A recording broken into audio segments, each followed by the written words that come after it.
Okay, we are live. Today we are live again on episode 2, Fix My Love Live. Yes, first things first, I want to say thank you very much for those of you who supported the first episode. It has come to my greatest surprise. I never expected 39,000 views. Many people shared the first episode, much to my surprise. And it made me recognize that what we are talking about is a very, very important subject. And for that, I'm taking it very, very seriously from now on. Not that I wasn't taking it very seriously, but I think having seen the response from the first episode, it made me realize that there are a lot of people out there who are yearning for content, understanding of why their relationship is not working. So I'm going to now formally welcome you to the second episode. And what are we going to talk about today? Well, the topic of today is how to choose a relationship for purpose. And I tell you what, I thought this was such a great topic, and I can't wait to ask you a question on it, Alex. First things first, there is something I want you to know. I have been reading a book by this gentleman called Michael Todd.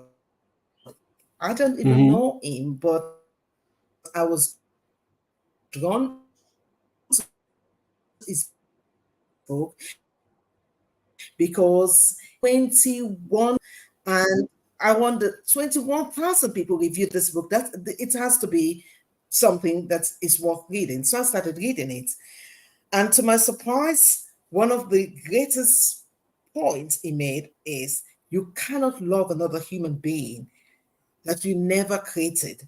You don't know why they were created. And you're trying to love them or ask them to love you. The first thing you need to know is that relationship is at the heart of creation. And if we really want to do relationship right, we must have a goal. And that goal has to be linked to the purpose. So, what do you think about relationship? Do we need a goal for our relationship? Do we need goals for dating? It's a very powerful question, and I feel I actually was also inspired by the number of views and shares, and the only thing it shows us is the level of impact that we have and responsibility before you guys watching and interacting with us. As we continue this live, please feel free to share your questions if you have it. I see we already have a comment. Perfect meeting for unity. Thank you. Absolutely. That's what we're here for. Interact with us. Any questions that come up, they come up for a reason. Share them with us, and we'll try to address them all.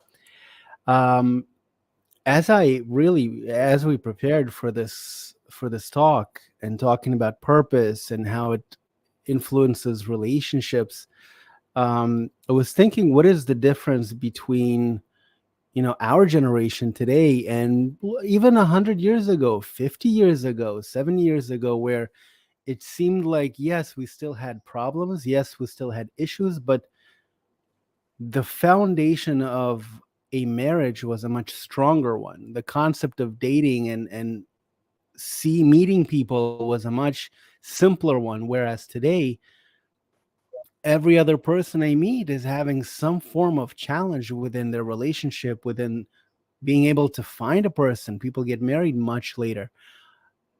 And all of these challenges we want to understand, because understanding the problem is half of the solution. Absolutely. And from there, you should begin to see how things inside of you begin to click, and it starts being much easier for you to approach the whole idea of finding a perfect partner for you, which is what we're here for. So purpose is the first and only identifier between animals and humans. Animals don't have a purpose. They exist on pure natural instinct. They have a need to eat, they have a need to procreate, they have a need to um, for shelter, right? They have a need for raising their young. All of these are natural needs, and at some level, in the past, humans also used to exist in this level, right? We have a need for some form of security, right? A roof over our heads, some food in our stomachs. We had a need to procreate. We had a need for, and all of these needs we found were fulfilled within the aspect of a marriage. Today, it's getting much easier to fulfill my basic needs. And what we see suffers is relationship. And the reason behind that is we're beginning to identify how purpose, why we want to date, why we want a relationship, why do I want to dedicate my life and have someone dedicate their life to me? What is the purpose? All of these questions begin to come up specifically for us to be able to aim ourselves at a much clearer point, because based on our needs we find our partners. If my need is very basic and fundamental, just to find someone who likes me, then being a woman, it's very easy to find many guys who will like you. The question is why. So once you have a Exactly. purpose. Can I just interject? Yes. Yeah, go on. No, I was saying once you have a Okay. purpose, once you You understand. touched on this concept. It seems like we're getting cut off, so I'm going to stop and I'm going to have you ask your question.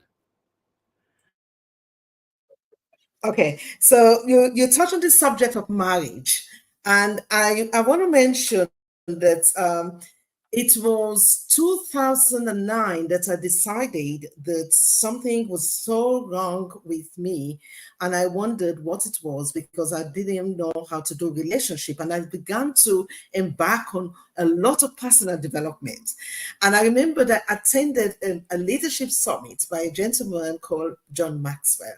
And yesterday, as I was preparing for today, and I decided, oh, I remember getting one of his small booklets.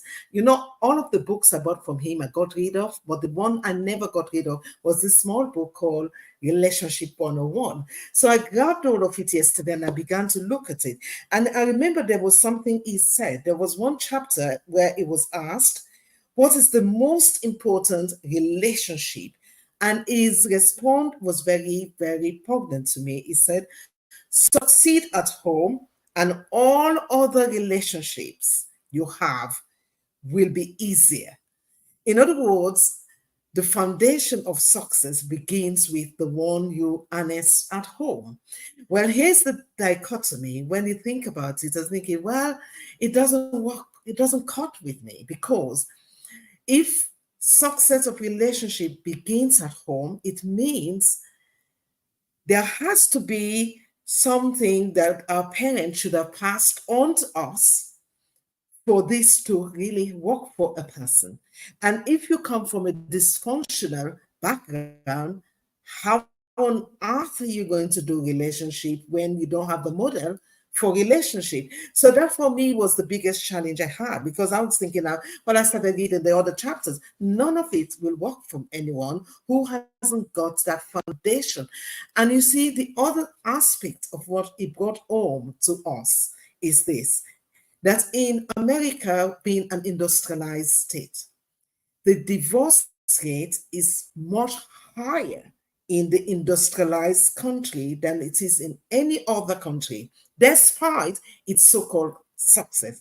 And what is even alarming, getting divorced in industrialized state is much easier, and many people are buying into it. Yet the foundation of success should come from home.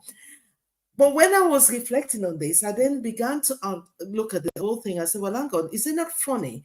The success that we're pursuing We're doing it at the expense of the relationship that should form the bedrock of the success. And even worse, you look around, you say, well, hang on, the dating industry has boomed significantly whilst the divorce rates is booming as well.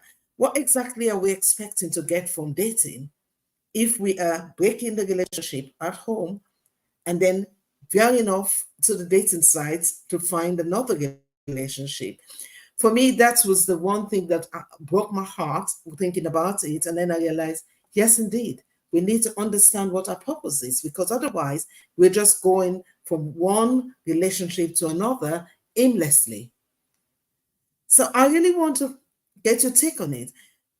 As someone who is a founder of Love Method, if someone was to come to you and say, you know what, I really want to go back and start dating all over again, what should be my purpose in this relationship? What exactly? Because if I just go with the guy that looks handsome, that speaks nicely, that perhaps have some money in their bank account, and then they seem to have a great career, would that really be the reason for me to choose that guy?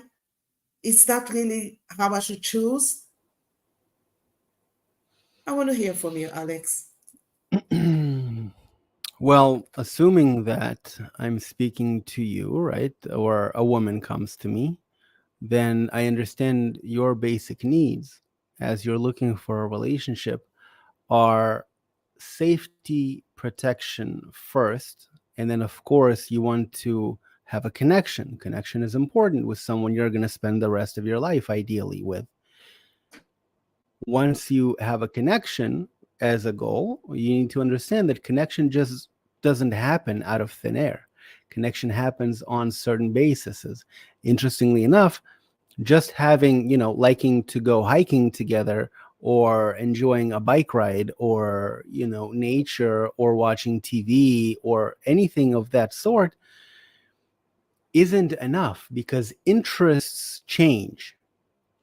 But if we have a goal, a purpose, if I understand that I want to grow, I want to develop, I want to reach closer to something, then when a person comes of similar interests, of similar purpose and goal, we now have something in common, something to connect, something to rise above my own personal interest and have this goal way above connecting us. I asked for Sheila's permission and she said it would be okay. I wanted to explain from the perspective, as our sages teach us, of the spiritual system, how we ended up in this world, on this plane where so many things are seeming to break apart. How can perfection, the creator, created something so imperfect? And there is a purpose for that, as we're taught. Because everything was perfect when we were connected to the creator, but we were almost like the animals, operated by pure instinct. We didn't have our own mind. We didn't have our own feelings. It was just everything was one. And so, in order for us to have a real and true and genuine connection to that higher power, he had to create a breakage, almost like distance himself, hide himself from this system so that we can go through an entire process of feeling how it's like without him in our lives, without this higher force, and come to a point of connection with it. Relationships, as we're told, as the system, as the soul descended, it broke into two, we'll call it traits, the female and the male, which together, when they achieve true unity and connection, complement one another on their way back up to the creator.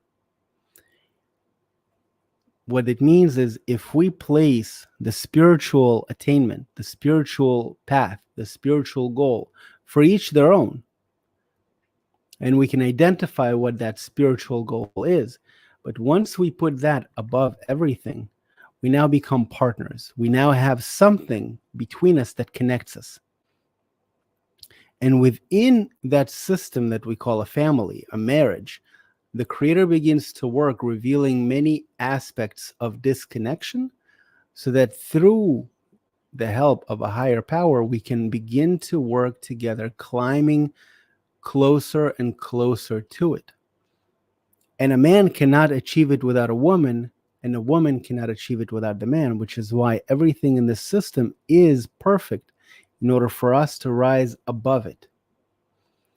Having said that, if we bring it just because you're asking me, you're talking about this higher worlds and spirituality and creator, and what am I supposed to do with all of this? Practical. Can you tell me, like my wife tells me, you need to be more practical. Tell people what to do. Simple. You want to find the type of person that you can feel you can rise above with. What it means is that neither of you stand on within your own ego too much, that you can reach compromises, that you can allow for one another room to actually be yourself. So in the last program, if you remember, we talked about what it means to be yourself, right? It's the connection with who I am that is very important to connect to. What I want, what are my goals, what are my dreams, outside of somebody else is going to fulfill my emptiness. It's my responsibility to first figure that out. And then we begin to attract, through the virtues of the spiritual system, attract a partner who is in a similar goal and a similar purpose to us, so that together we can reach even higher. Exactly. I want to read something that I picked up in one of the books, and I want to talk to you about this as well. It says, we live in a world that we have more and more relationships and less love, more and more sex and less intimacy. In order to minimize the pain in relationships, we need to have a goal. And the goal has to be a clear goal that is aligned to the purpose of our lives. Sadly, many of us are unclear about what is the purpose of our lives, relationship, without any clear goal. What exactly do I want from this relationship? And it is no wonder that a lot of times when we start a relationship, they end in pain. Because in the first instance, we never had a clue what we needed from a relationship. And we don't even understand what we're expecting from one day to another. But then there was something that hit home with me, and I realized I'm guilty of this as well. In one segment of the book, he talks about one particular lady was asked, well, you've been dating all this time and it's not been working for you. What exactly you're looking for? And you know what she said? She's looking for a man who will make her laugh. She's looking for a man who comes from a two-parent background. Well, that eliminates 50% of the population of men out there because of the divorce rate anyway. She's looking for a man, and this is so interesting. She is also looking for a man who is a businessman. Of course, he has to have a lot of money. And that man should also be a preacher in a church. Well, this is In fact, very scary. Well, by the time you look at the list of it, how likely is this relationship going to ever materialize?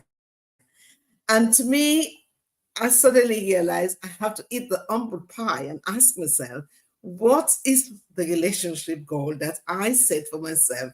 And you know what? It was not too far from this lady. That's the honest truth. I remembered I looked at it, I'm thinking, oh my goodness me, I feel as if I'm reading a book about myself. And then I realized, actually, I remember writing my goals not so far off from this. In fact, my goals look like this. I'm tearing the goals now anyway, because I thought it was the most childish thing I could possibly have been doing in that time when I put these goals together. My goals was, I figured out that I am Cancer in the zodiac sign. So I figured out based on the research I've done, they said to me, if you go out with someone who is Taurian, you probably have a good chance of having a good mate anyway. So if a man comes to me, I'm asking, what is your date of birth, by the way?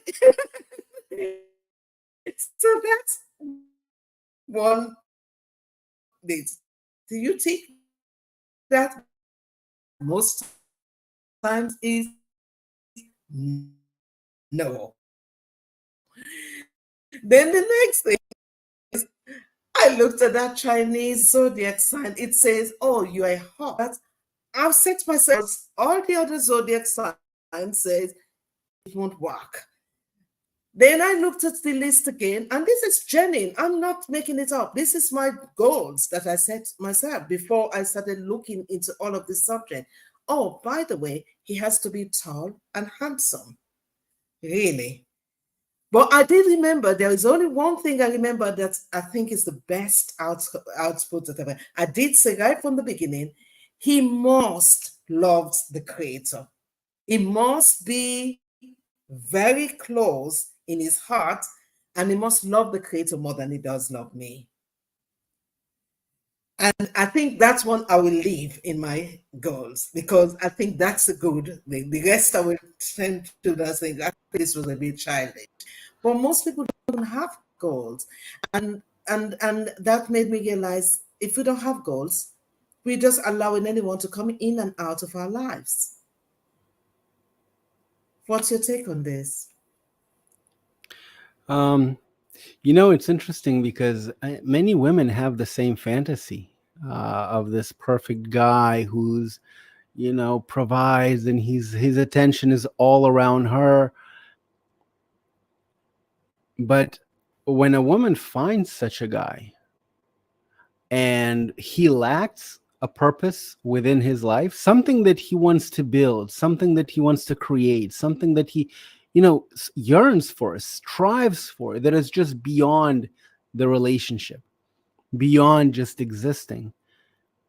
If they find a guy like that without a goal, a woman gets bored really quickly.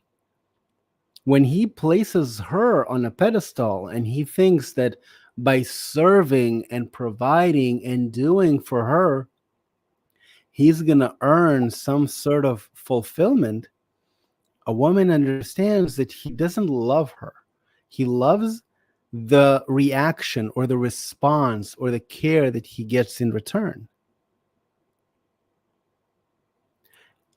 And that gets old really fast. So, for all the guys watching, it's great to have all the qualities that a woman wants, where you provide and you protect and you love and you're all around her. But if you don't have anything that's yours, anything that you want to accomplish, anything that you're striving for, anything that's, I'll say different, anything that you're not willing to die for, anything that doesn't make you want to break into, the excitement is not there, not for you and not for her. And then you're not going to understand what went wrong. But the very thing that makes you a man isn't there. And she can't feel comfortable in that relationship. and you can't really explain it to the woman, because if a woman has no purpose, if a woman has no goal, she's going to find a guy with the same property. Very true. They say we never attract what we want, we attract who we are. And it's very true. We attract who we are. And very often when relationships don't work for us, we think the problem is someone else. And the sages, wisdom in all the sacred texts have said the foundation has to be fix your relationship with the Creator first. So if you're looking for someone who really knows how to love, you fix your own relationship with the Creator first, because when you know how to love, you will attract people in your life that knows how to love. And the foundation, most times when people talk about love, this is the biggest problem. You can't attract love if you are not love. And you cannot, even it's easy to attract something in your life, but would you sustain it? Would you develop it? Would it grow in your hand? Because there's a difference. You can attract as many dates in your life, because some people have competition with dating these days. I went to date yesterday with this person, and I went to date with another person, and date is becoming another Yeah. recreational activity in our lives. Would you hold on to that relationship? That's a different thing completely, because holding on to a relationship does require you to love.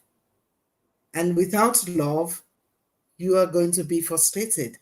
And very often, I think this is the biggest challenge, how to love others if we don't even understand how to love in the first place.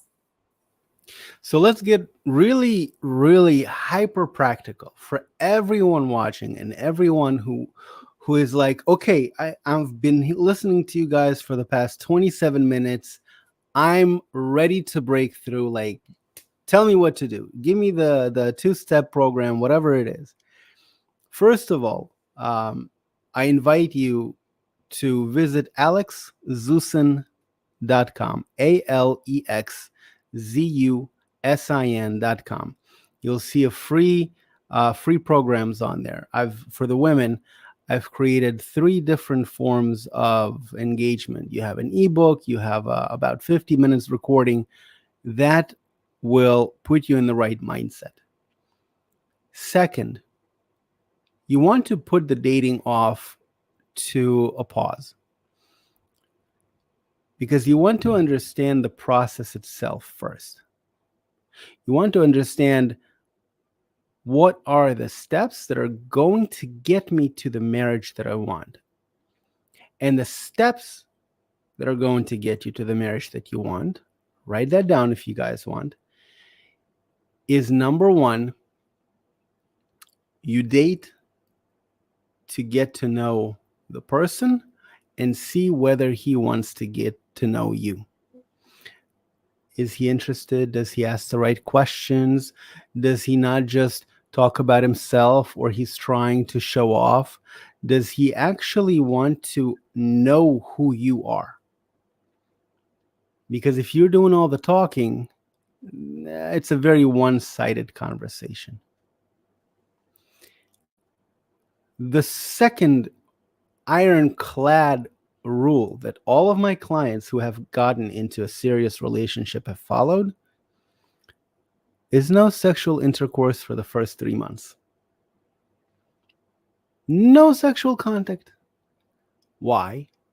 Because a man's first instinct before he gets to know you, before he can fall in love with you, is sexual interest. It's natural. It's embedded within the system. There is nothing to be upset about it. We see a pretty girl, first instinct is animalistic. So to begin with, and many people talk about it today, the 3-month period should be ironclad. If you want to get to know me, great. Let's do it. But this is off the table. Second is, or second, third, I lost count. What are the counts? But you want to have casual dates. Constantly going out to restaurants and clubs and parties. Think of the environment, right? It's loud, people are talking, it's very artificial. Try to go to a bar, sorry, not to a bar, to a coffee shop, right? When it's more mellow, you don't have to spend a lot of money, you can have a conversation.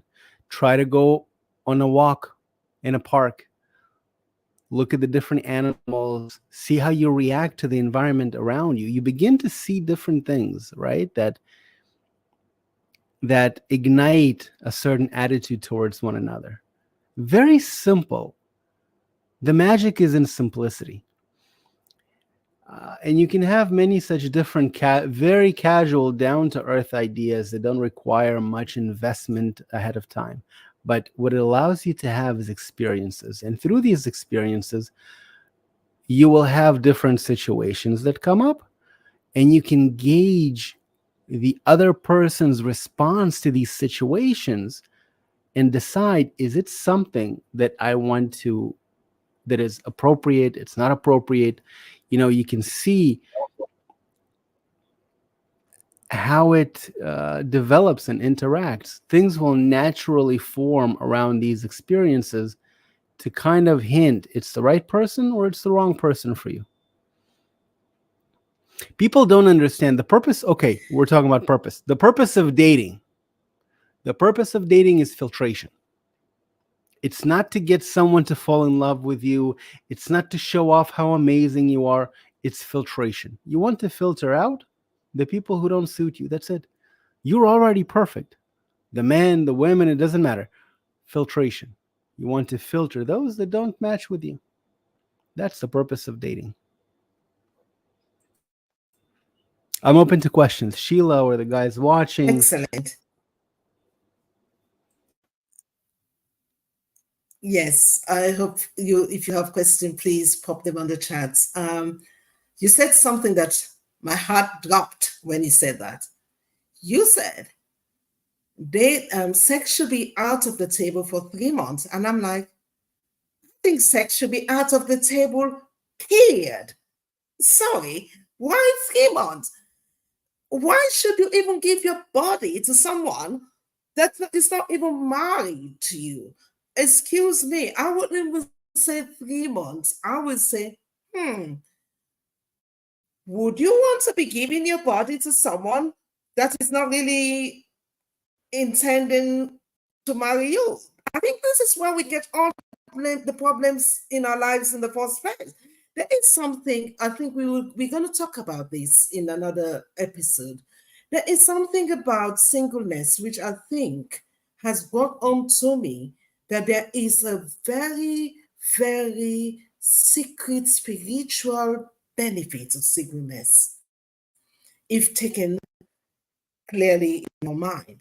It gives you the opportunity for you to know yourself. It gives you the opportunity for you to work on yourself. It gives you the opportunity for you to exert self-discipline. It gives you the opportunity for you to know the trash that you need to get out of your life and the good things that you need to develop in your life. So it's not a problem, it's an asset. If you have stayed out of relationship for years, by this time you should be in a position where you value your body so much that you don't really want to be giving it to any Tom, Dick, and Harry in the first place.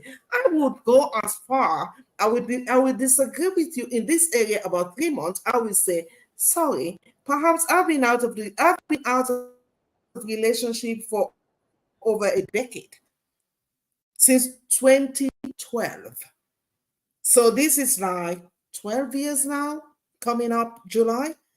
So I'm like thinking, 3 months? No, sorry, not at all. Because for a man, from what I know of a man, for a man, sex is a physical activity. It has nothing to do with love.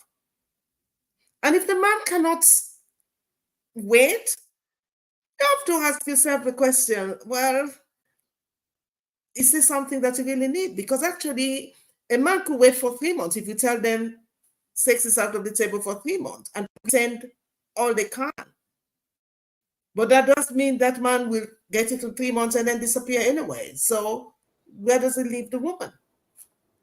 So the 3 months give you enough time to figure out the purpose and the intention with which he's dating.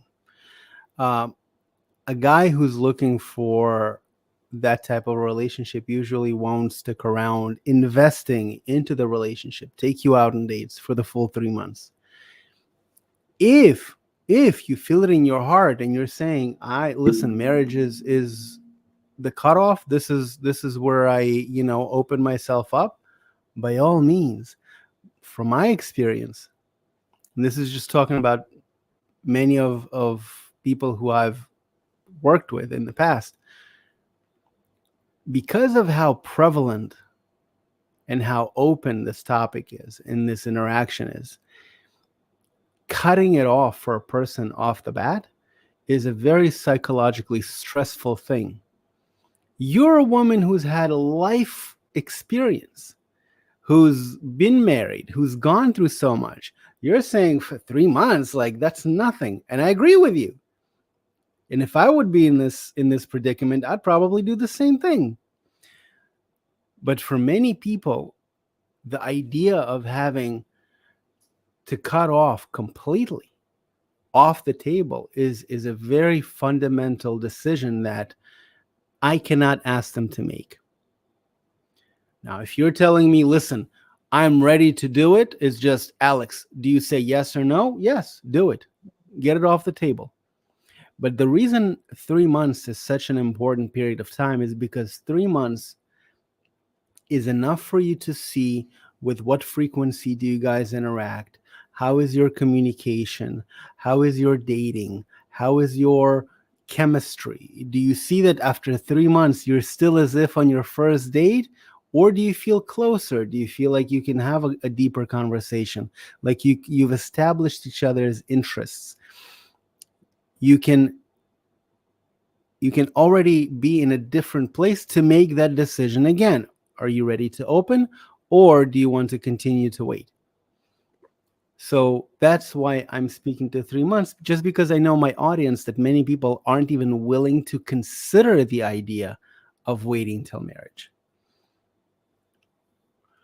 We have Tools of Perception Okay. saying one should not marry for When it, sex if one views marriage as a spiritual union.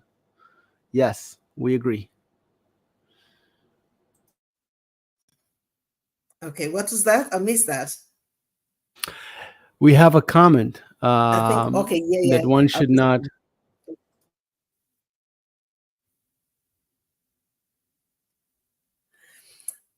Yeah, sex should be viewed as a natural byproduct of spiritual connection. Yes, but my concern is that, like I said before, the statistic shows that we have lots and lots of relationship. There's a lot more relationship than love. There's a lot more sex between people than intimacy. And therefore, what people like, we need to understand, we need to educate ourselves. For a woman, I know this from other research that I've done. For a woman, sex is a big deal. Sex is usually like giving the heart to the other person. A woman, sex is a precious gift that they give to a man. And usually a woman gives sex for love, as an expression of love.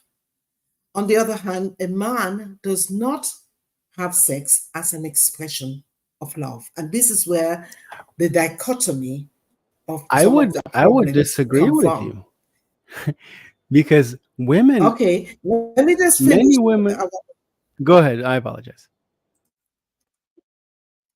Yeah, well, this is where some of the challenges are. When a relationship break up, if a woman is very, very upset for a prolonged period of time, it's usually, most times, it's because there was sexual intimacy in that relationship. If there was no sexual intimacy in that relationship, it's easy to get over it. Very often, the trauma of the breakup has nothing to do with the breakup itself. It's because they have given something that was precious to them to that man, and that's where the pain is coming from. Which is one of the reasons why I say, guard your garden of life. Put it this way, that's how I see it. It's a precious gift that God gives us, and it should not be exposed to anyone unless you are absolutely certain that person is the right person for you. I know it's difficult because we have to be disciplined if we have to stop the pain. Yes, you are going to disagree with me. So go on. We have 4 more No, minutes before we conclude. it's not even that I disagree with you. Everything you said right now is perfect. I think that the confusion for a lot of women is that they have to earn love, and sex becomes a tool for that. So when you eliminate, even if you do the little minimal work on yourself, but you eliminate the sexual part, you take it off the table, you really begin to suddenly see the true attitude of people you're dating to who you are.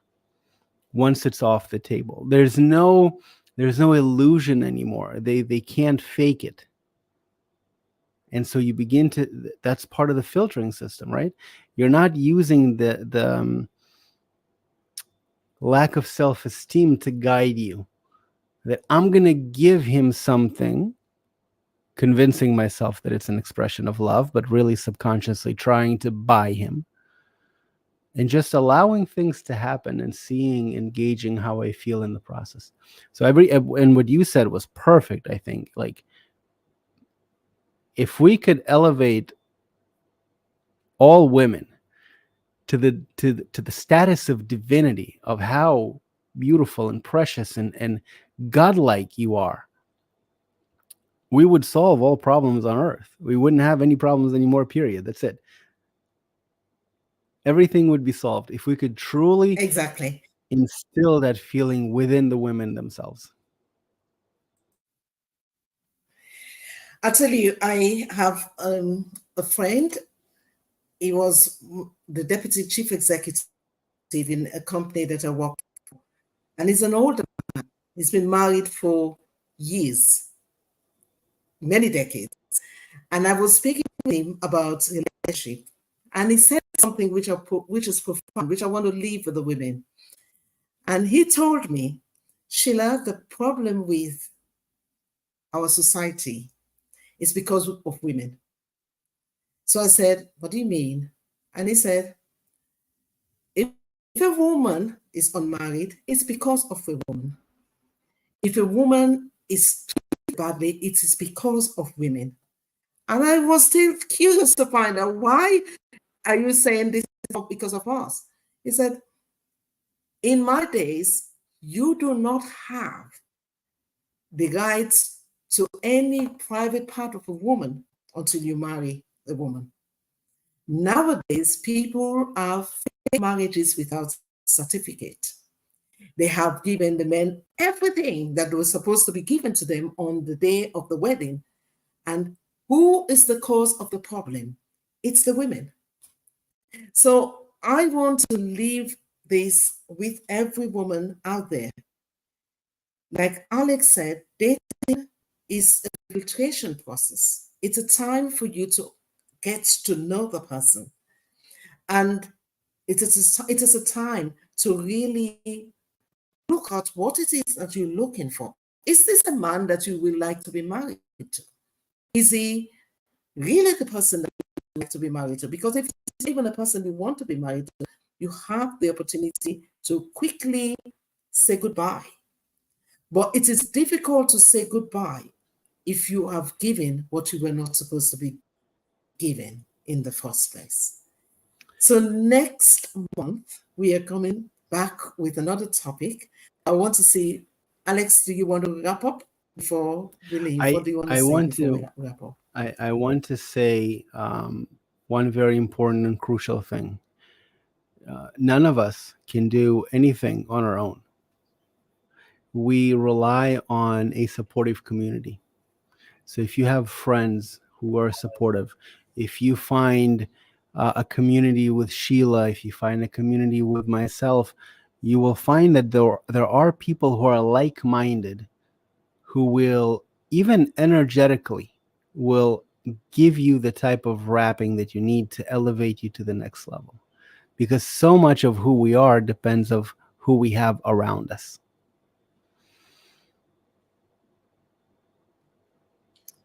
Well, thank you for watching, and we will be back next month. So thank you, and thank you for all your comments on the chat. We have been reading them. Wow, quite a lot of comments.